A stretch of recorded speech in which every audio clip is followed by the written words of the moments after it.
صرف ان کی مہربان اور پیار کرنے والی بیوی ان کے پاس رہی۔ وہ بہت مہربان اور ان کا خیال رکھتی تھی۔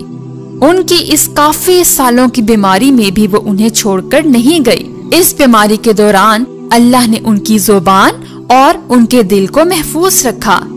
انہی 2 عضو کی وجہ سے وہ اب بھی ہر وقت صبح شام اللہ کی تعریف کرتے رہے۔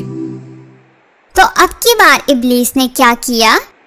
ابلیس نے اس بات کا اندازہ لگا لیا تھا کہ حضرت ایوب علیہ السلام بہت مضبوط تھے، لہٰذا اس بار وہ حضرت ایوب علیہ السلام کی بیوی کے پاس انسانی شکل میں گیا اور پوچھا، آپ کے شوہر کہاں ہیں؟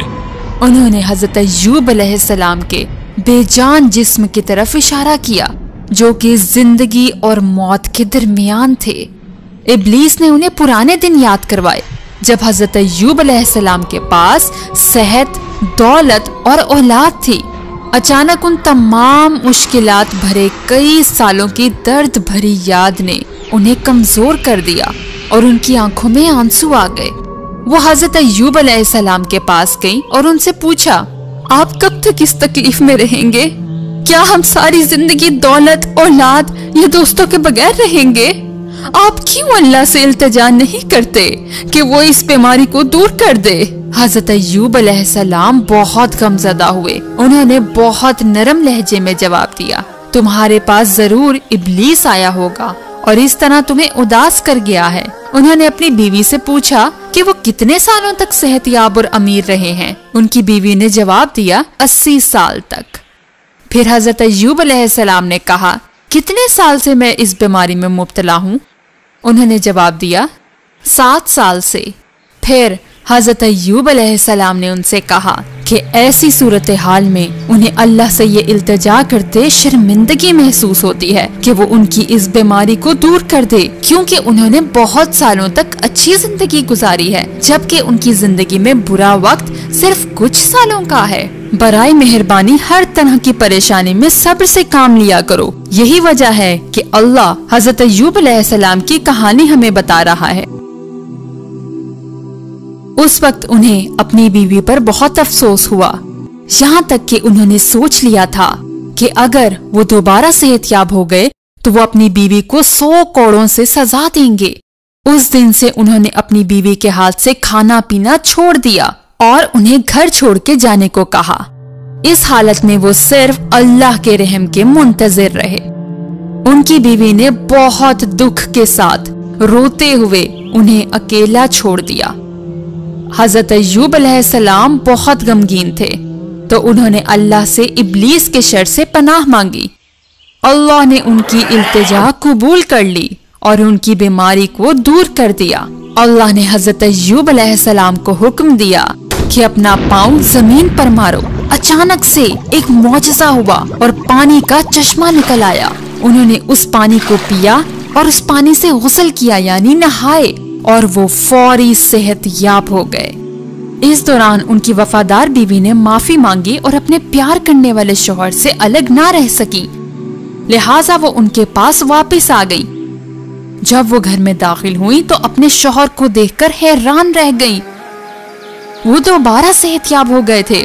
ان کی بیوی نے انہیں گلے لگایا اور اللہ سے اس کے رحم کا شکر ادا کیا۔ وہ اپنی بیوی کو دیکھ کر بہت خوش ہوئے، لیکن وہ اپنے اس عہد پر پریشان ہو گئے جو انہوں نے دوبارہ صحت یاب ہونے کے بعد 100 کوڑوں کی سزا دینے کو کہا تھا۔ وہ انہیں تکلیف نہیں دینا چاہتے تھے، لیکن وہ جانتے تھے کہ اگر انہوں نے اپنا وعدہ پورا نہ کیا تو وہ اللہ سے کیا وعدہ توڑنے کا جرم کریں گے۔ وہ اس مسئلے کو حل نہ کر سکے۔ اس مشکل وقت میں رحم دل اللہ نے ان کا مسئلہ حل کیا۔ اللہ نے حضرت ایوب علیہ السلام کو حکم دیا کہ وہ اپنی بیوی کو زیادہ ساری جھاڑیوں کے ایک جھنڈ کے ساتھ ماریں تاکہ انہیں تکلیف نہ ہو۔